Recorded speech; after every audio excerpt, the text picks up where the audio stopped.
The Kyivstar TV platform presents the season of premieres and original series of Kyivstar TV. Friends, this is all we have to do. My name is Igor Gavroshchak, YouTube Platform 24 channel. It is with great joy that I welcome our guest, opposition journalist Igor Yakovenko. Igor Alexandrovich, hello.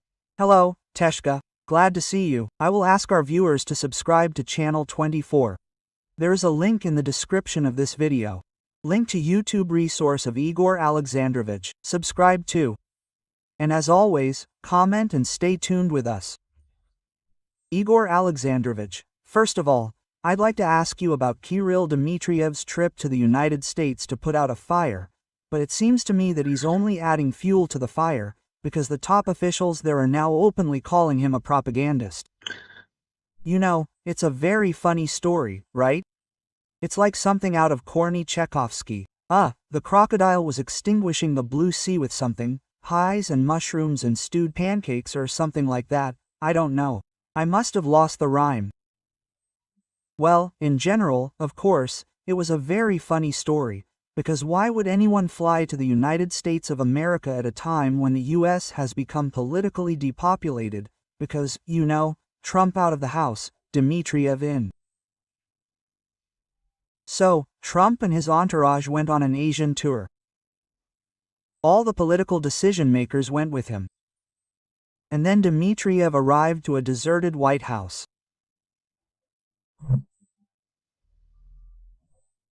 So, during his visit to the US, Dmitriev hadn't met with a single decision-maker.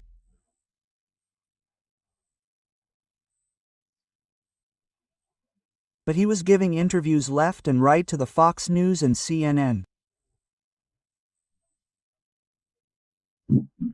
In short, he said a lot, and he clearly said things outside his area of expertise, meaning not only about the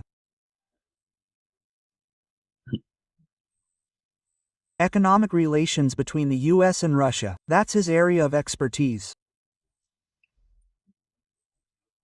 One might have expected him to go into detail about the charms of the tunnel under the Bering Strait, so to speak, but he talked about completely different things, things about which, excuse me, he has no clue.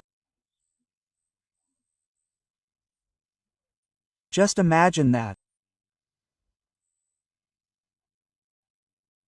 Before his trip to Washington, Dmitriev had made arrangements with some of the remaining officials in Washington, and, well, there was still Treasury Secretary Scott Bessent and other prominent members of Parliament there, members of Congress who really do have a significant influence on U.S. policy. But even if he had made arrangements, the meeting still wouldn't have been.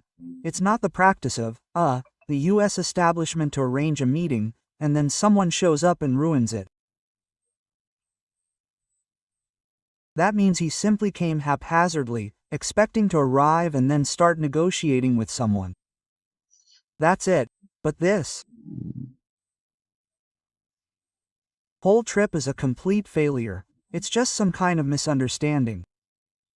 Because that same Treasury Secretary Scott Bessent, when asked about something Dmitriev said, "Are you seriously going to quote this propagandist?"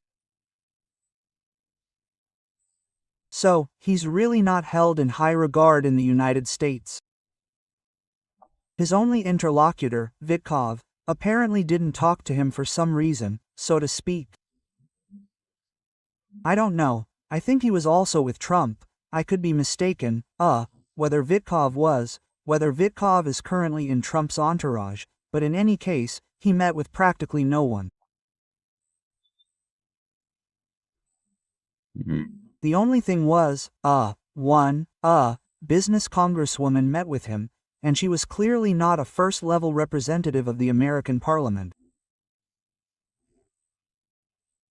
So, in fact, an absolutely pointless visit. Well, and the active PR campaign, it's generally unclear why it was needed, because, well, what about Kirill Dmitriev?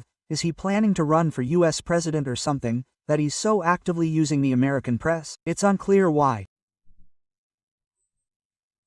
So, this visit demonstrates the absolute degradation of Russian foreign policy, the absolute degradation, for the president's special representative to come to America for no reason. So, What, did he come here to shop or something? I mean, no, it's unclear why. Well, let's put it this way.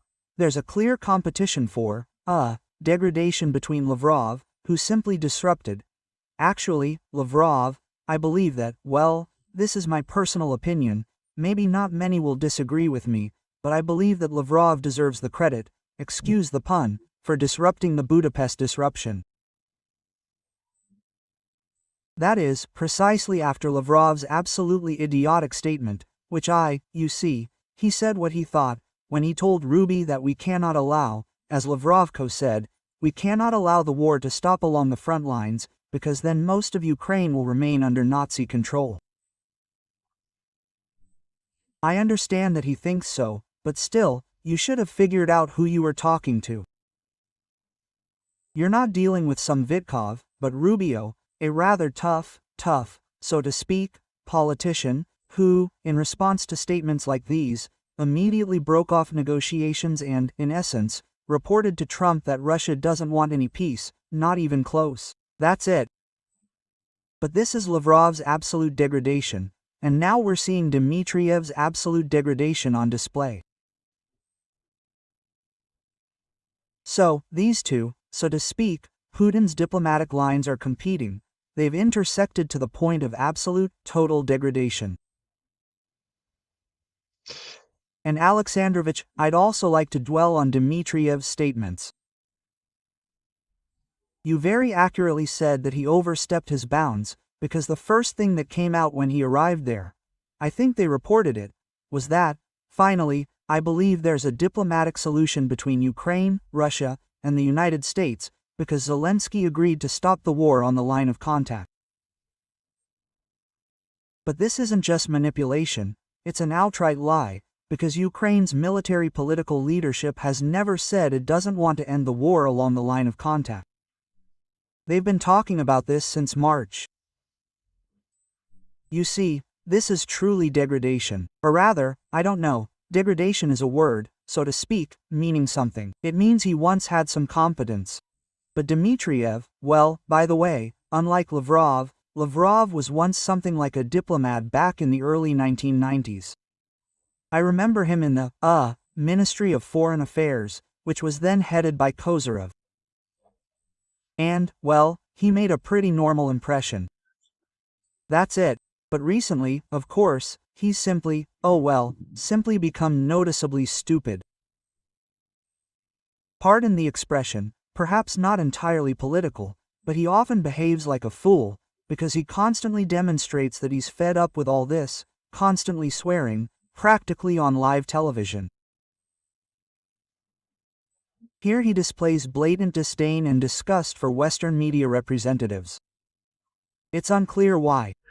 I mean, if you're a diplomat, you're supposed to be liked. No, he's openly provoking, well, so to speak, rejection. That's it. And as for Kirill Dmitriev, he really did get involved in a topic that's completely foreign to him and just started lying. Obviously, but anyone who even slightly follows Ukrainian politics has known for quite some time that Ukraine has been holding the position that the war along the line of contact must end. This was precisely the Russian-Ukrainian position, which Lavrov and Putin objected to. That is, the position is inherently Ukrainian. So, I don't know, we can guess here, but I have no great desire to guess. Perhaps Kirill Dmitriev is simply not in the know. Incidentally, I wouldn't even rule out that possibility. Considering that he has absolutely nothing to do with diplomacy and, most likely, may not even be monitoring the positions of the parties. That's it, but he could simply be unaware. That's it, or he could be deliberately lying. Well, I don't know which of these two options is worse. But in any case, he certainly looked very funny, because everyone knows that. This is precisely the difference, the fundamental difference between the Ukrainian position and the Russian one. The Ukrainian side says, stay where you are. And recently, Trump has precisely adopted the Ukrainian point of view. Stay where you are, that's it. So, Russia's position was what Dubrov expressed, that we cannot stand where we are, because then most of Ukraine will remain under Nazi control. Or Putin's position, who said that first we need to, and another completely insane phrase. This phrase has been used for almost 4 years now. That is, that the root causes of the war must be eliminated. Well, the root cause of the war, which is in fact the real root cause of the war, is the existence of a fascist regime in the Kremlin. And for this same fascist regime, the root cause of the war is the existence of an independent Ukrainian state, the existence of a Ukrainian people who don't consider themselves Little Russians, who don't consider themselves Russians, and who don't consider themselves part of the Russian Empire. These are different understandings of the root causes of the war. But then again, Putin and Lavrov have precisely this position, eliminating the root causes of the war and its inadmissibility. Well, in short, first eliminate the root causes of the war, and then stop the war. Well, that's the difference. Zelensky stood firm, he stood and stands by this position. Fortunately, Trump has recently come around to the same position. By the way, regarding the fact that Kirill Dmitriev might not know, I think it's quite possible, because I recall the journalist's question about what exactly Russia wants to stop the fire. His first words in response were, well, I'm on the economic side, and I'm on the work side. Yes, yes. And Alexandrovich, well, it seems to me that for the first time under Trump, after the phone call with Putin on October 16th, something has changed. And it didn't just change in words, because then, after that, sanctions were announced, which are scheduled to take effect on November 21st. Then, Trump said yesterday that he doesn't want to waste time meeting with Putin if there are no steps taken.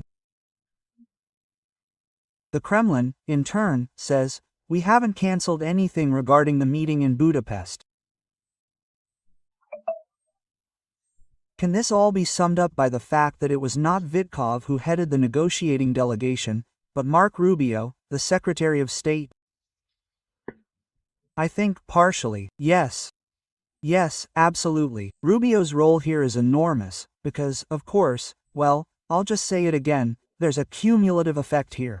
On the one hand, Rubio is a man who, yes, he is certainly now, so to speak, bending over backwards for Trump. He really wants to become the 48th President of the United States of America. This is visible, this is noticeable, but for this, of course, he is bending over backwards for Trump. But at the same time, all this is partially the same Rubio who, well, has always taken a principled position in relation to Russia. And he is a politician, he is a really serious, weighty politician. And that is, one part of what you are talking about. The reason for what you are talking about is that Marco Rubio was a negotiator. And the second part is the utter, well, I'll even use the word, the political imbecility of Lavrov, who didn't understand who was in front of him, and therefore started spouting this nonsense about Nazis and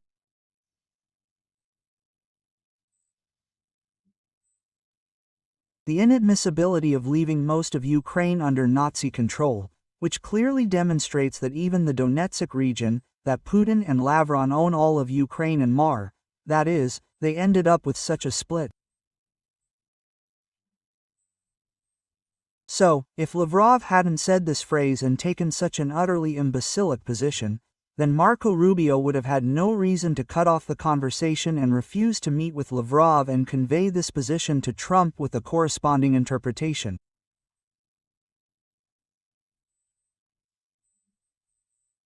So, in fact, there are, as they say, two components to this process of Trump's U-turn. On the one hand, Marco Rubio's fairly normal, humanly clear position, and on the other, Lavrov's political imbecility.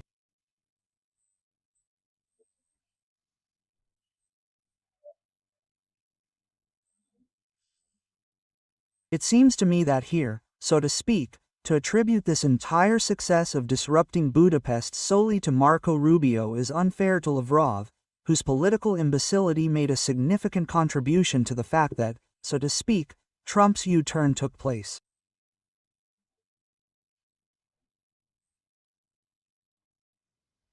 And, Igor Alexandrovich, today Lavrov said the following, that the Kremlin allegedly accepts the concept of the United States of America, the one we discussed in Alaska, in Anchorage, but we still have no response from the United States of America. I didn't understand anything from this, but I understood one thing. Once again, the Kremlin's tactic is to stall for time, promising some kind of steps. And again, I come to say Vitkov, who flew to Moscow, they hung something on him there, he flew to Trump, said, "Listen, we agreed, there is great progress in the chance to end the war. Now, as I understand it, this will not happen, so that Lavrov again goes around the table, saying, we accept some kind of concept. Should we expect these sanctions to be implemented? Well, again, Reuters says that the United States will use Blumenthal's bill on 500% of member states and even put pressure on other areas, including financial and banking activities in Russia.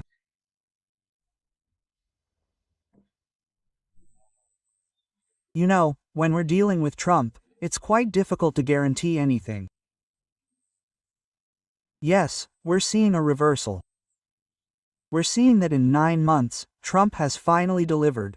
Well, 9 months is a long time for delivery. He delivered the first package of sanctions. And this package turned out to be very weighty. That is, a blow to, as has already been called here, this is a blow to the oil bull's-eye, to Lukoil and Rosneft. That's half of Russia's oil.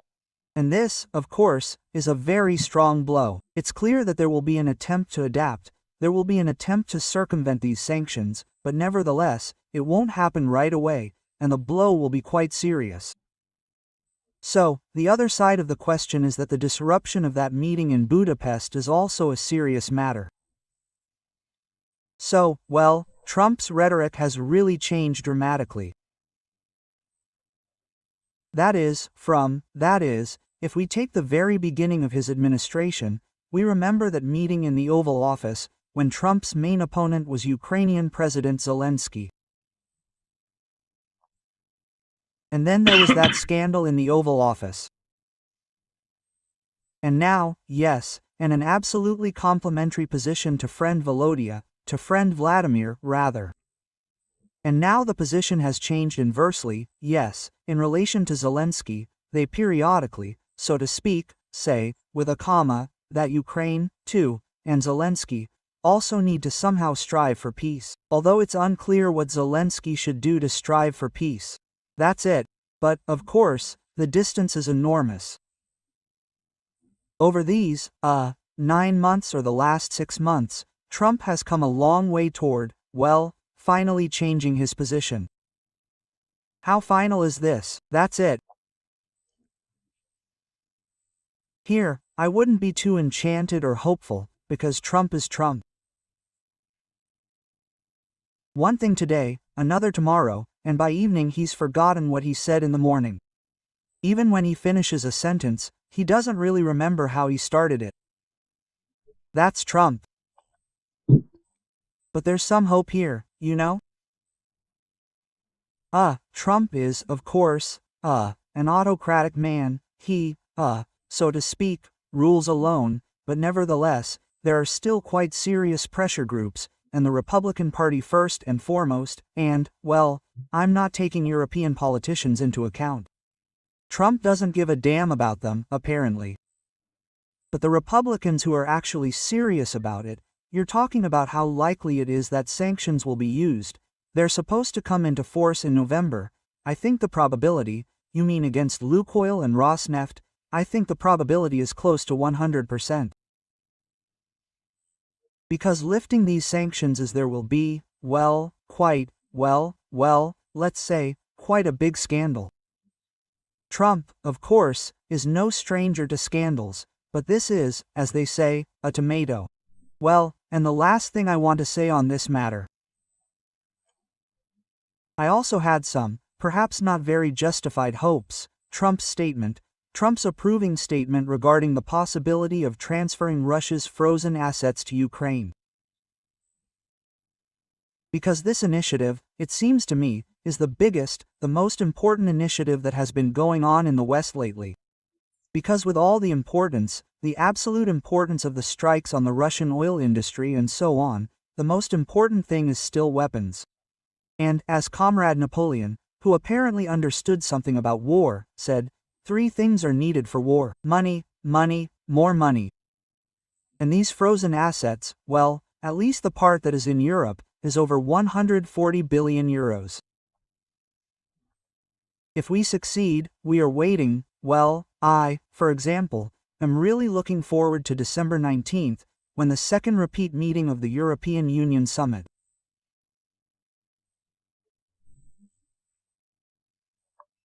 And by that time, perhaps, Europe will finally be ready to become this collective noble robber who will take back Russia's stolen property.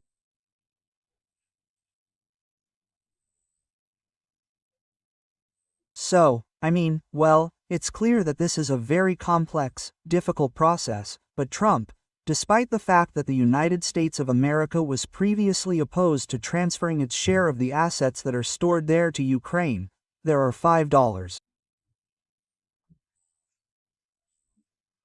billion stored there in the United States. Trump, well, America was initially against it, but now Trump has approved of it. And if the United States of America is ready to join European countries in terms of guaranteeing Belgium, then I don't rule out that on the 19th we will witness a historic decision. And this, well, you see, money is something that can be used to buy, including weapons. And this, well, this, it seems to me, is more important than any sanctions. You see, my position, I have already expressed it repeatedly in our conversations, is that sanctions are, of course, good, but they're just a backup. But the decisive factor, weapons and strikes deep within Russian territory, is what weighs far more than any sanctions. Even now, without long-range weapons, well, not in the quantities needed, Ukraine has destroyed or at least disabled 40% of Russia's oil refining industry with drones alone. You understand, this is something no sanctions could ever achieve. So, it seems to me, this decision to allocate frozen Russian funds, well, 140 billion euros, is enough to buy a lot of weapons. Now, you know, this is like the diamond smoke of a red-stained janitor's room. Although, of course, there's still a lot to come. The technology of this decision and Belgium's guarantees are still ahead. And there's still a huge discussion ahead about the extent to which Ukraine will be able to make decisions about this money itself. That is, everything is still ahead. It's a bear's skin before it's killed. A very sick bear's skin indeed. Good.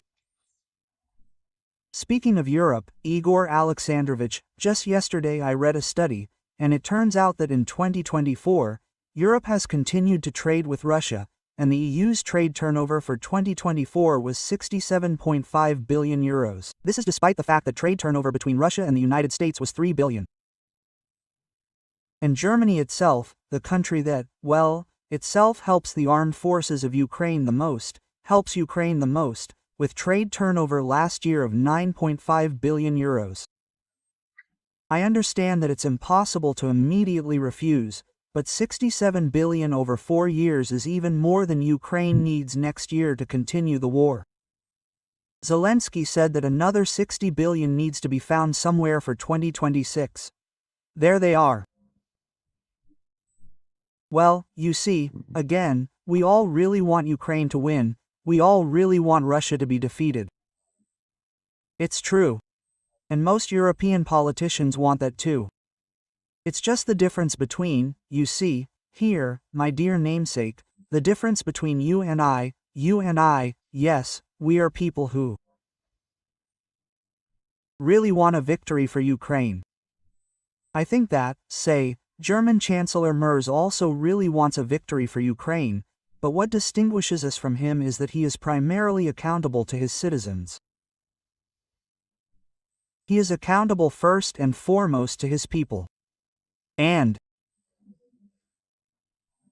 so, you and I alone, of course, would right now hand over all these frozen Russian assets, but we are not accountable to the people of Belgium, unlike the Belgian Prime Minister.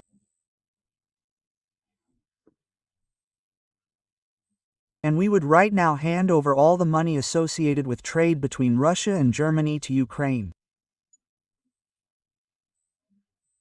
But we are not responsible for the German economy. It is not in a very good position. I am not acting as an advocate for these countries, but they are for these politicians, but I understand perfectly well that, well, we don't have any other politicians. And Europe, although it is now very common to scold it, criticize it for being so indecisive, weak, and so on, but it is the only region, the only entity, if we talk about the subjectivity of the European Union, European countries, then it is the only real ally, a true ally of Ukraine. Not because they're good, but because the war is raging on European territory, and Russia is a real threat, including to European countries. And Ukraine is, today, the only shield that protects Europe from the Russian threat. And it seems to me that Europeans, to varying degrees, of course, Portugal, which doesn't see the threat because it's far away, is one thing, while the Baltic countries, which feel the foul breath of the Russian monster every second, are another. But Europe understands this. Therefore, Europe is a true ally of Ukraine. Yes, we would like them to be more decisive, but Europe doesn't want to fight. That's it. So, at the moment, you see, the trend is still important. We see now that Europe is making the decision to completely abandon Russian oil. To completely abandon Russian oil. This decision begins, well, as of January 1, 2026. Yes, of course. If there are long-term contracts, they will last until, well, ultimately they will last for another couple of years, but the decision has been made, you see? The important thing is the dynamics. That's it. So, Europe has decided to refuse. This is, by the way, in this very same, the 19th sanctions package. Europe has decided to refuse Russian liquefied gas. This decision was also made, yes, at one point, right away, so to speak, to restructure the economy. Well, it doesn't work out, yes, this is a serious matter. It's just, well, it seems to me, after all, in our completely understandable, humanly, emotionally understandable criticism of Europe, well, I still wouldn't jump to conclusions. Europe is the only real alliance, the only true ally of Ukraine. That's it, because America is far away. You said that the United States of America has very little trade with Russia. Of course, it's small. Well, because it's far away and because it so happened that Russia, this is, by the way, regarding Kirill Dmitriev, when he, together with Putin, is trying to offer something to America, has nothing to offer. Russia has nothing to offer. Russia can offer nothing to the United States of America. Well, simply because Russia has nothing. Oil and gas, America itself sells them. What else? Cars, Zhiguli, Lada, so that half the United States would die laughing, and the other half, so to speak, would die from using this product. That's why I think that ultimately Europe is moving towards complete isolation, the economic isolation of Russia.